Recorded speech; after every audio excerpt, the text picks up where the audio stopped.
He gave his life to love his enemies, the true story of Jim Elliot.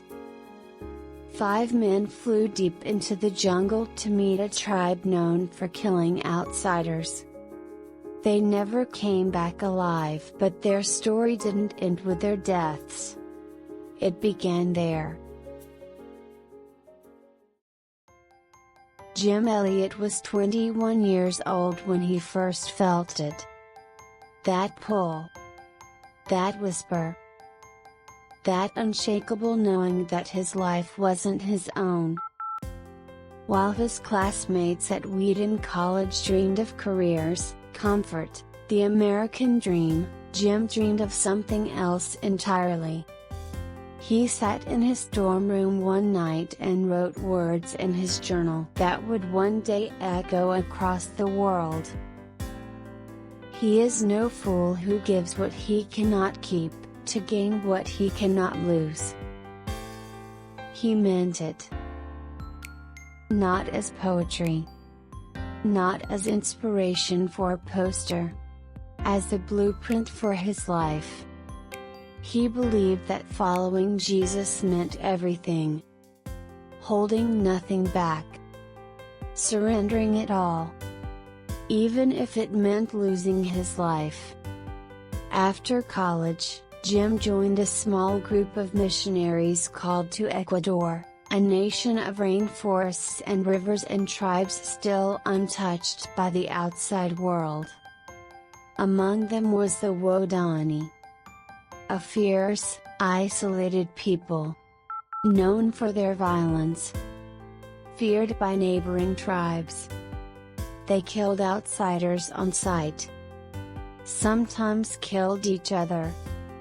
Lived by the spear and expected to die by it. Most people avoided them. Jim wanted to reach them. Because he didn't see killers.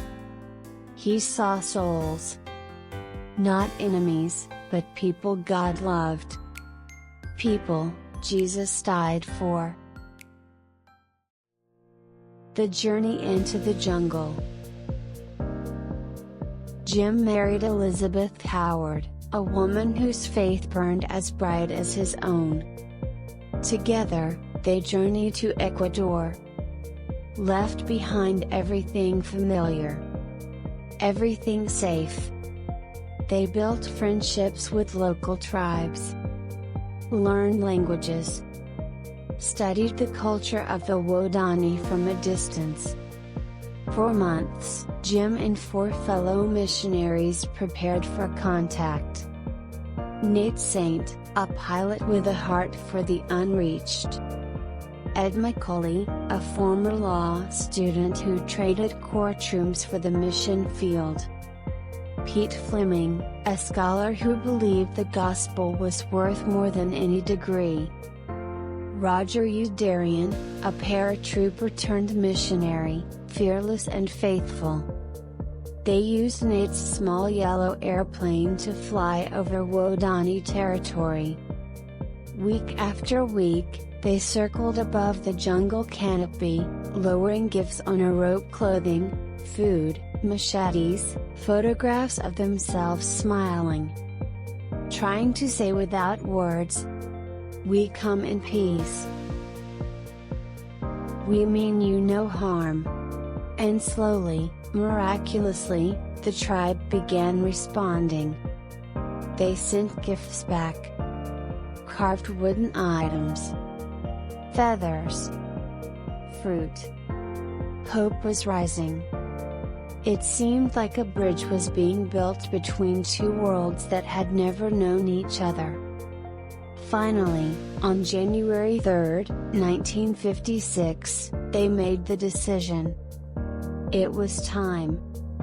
They landed Nate's small plane on a sandbar along the Corrie River, a spot they named Bomb Beach. They set up camp. Strung a hammock between trees. Made a fire. Sang hymns in the humid air. And they waited. Praying. Believing. Trusting that God had brought them this far for a reason. After years of preparation, after months of prayer, after a lifetime of surrender, they were finally face to face with the people they had come to love. The encounter, January 8, 1956. At first, it was peaceful. Several Waodani approached the camp. Cautious. Curious. The missionary smiled. Offered food. Gifts. Tried to communicate with gestures and broken words. There was laughter.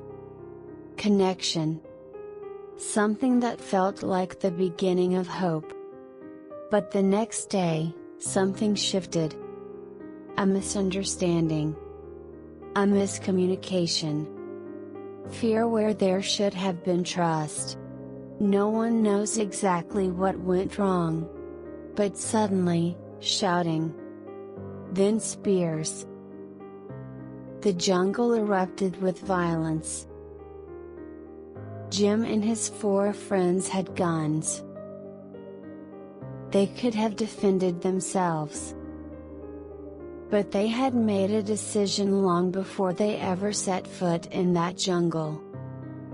If it came down to it, they would rather die than kill. Because these people, even if they didn't know it yet, were their brothers.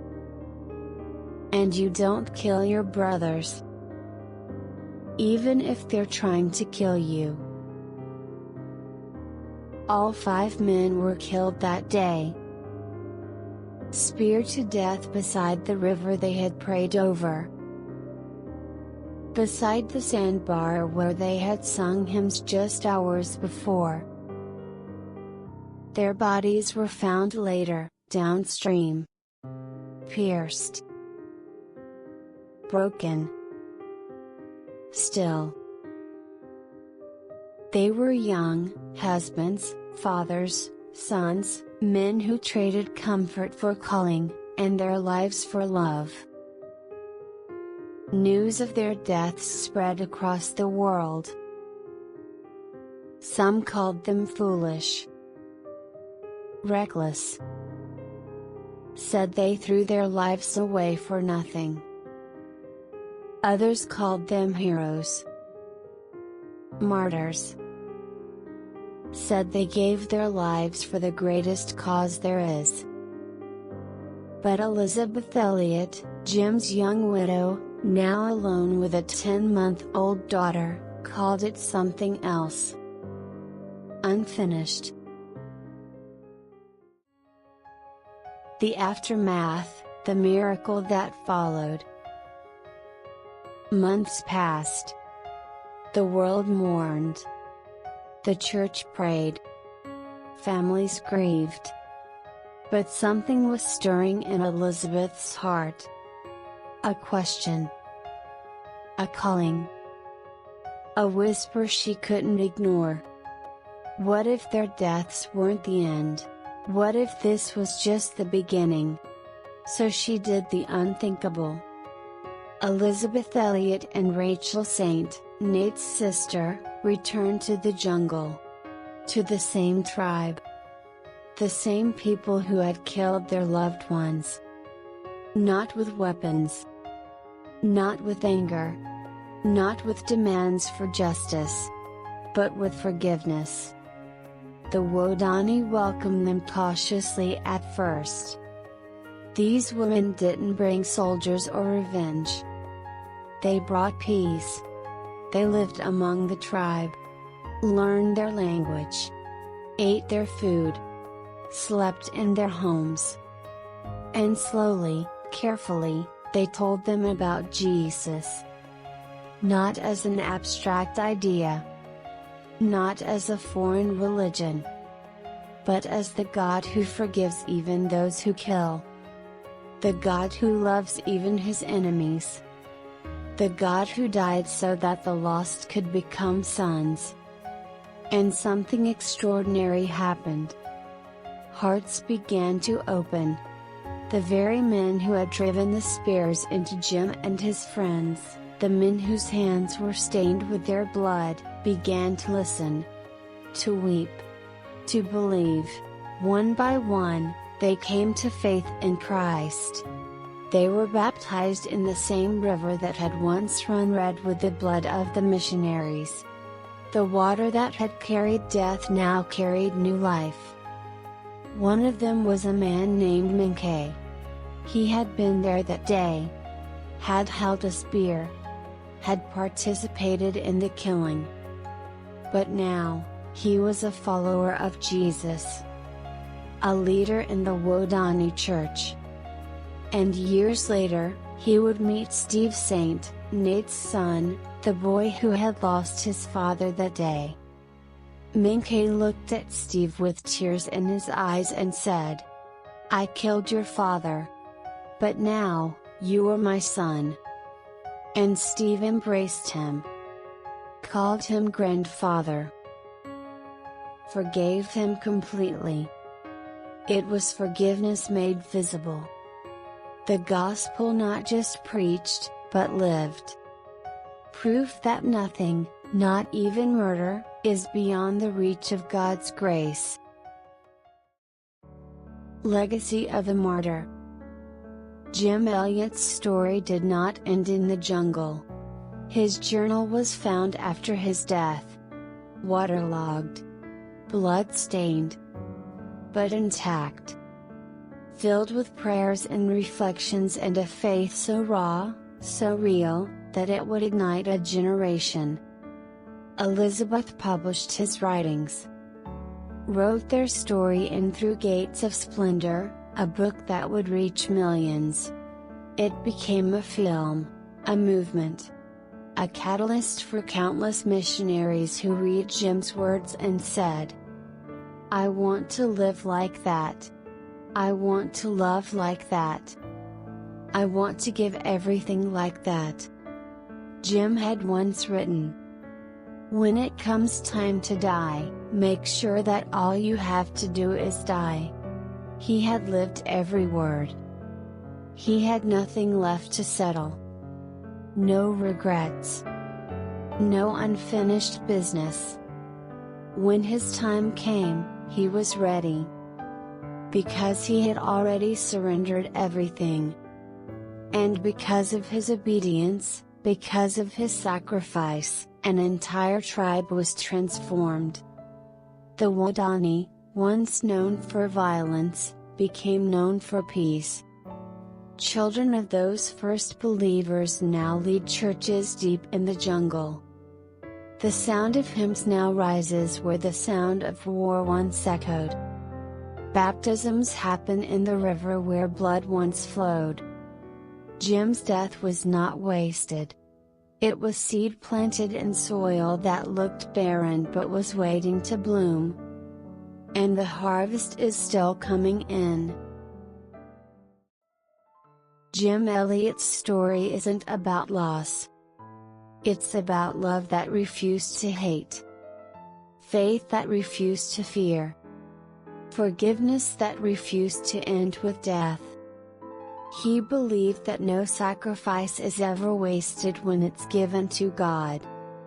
And his life, and his death, proved it true. Jim Elliot's blood didn't silence the gospel. It amplified it, across nations, across generations, across hearts that still hear his echo today. Greater love has no one than this, to lay down one's life for one's friends. John 15:13. Jim Elliot laid down his life. Not just for his friends, but for his enemies. And in doing so, he showed the world what Jesus looks like. So here's the question his story leaves us with.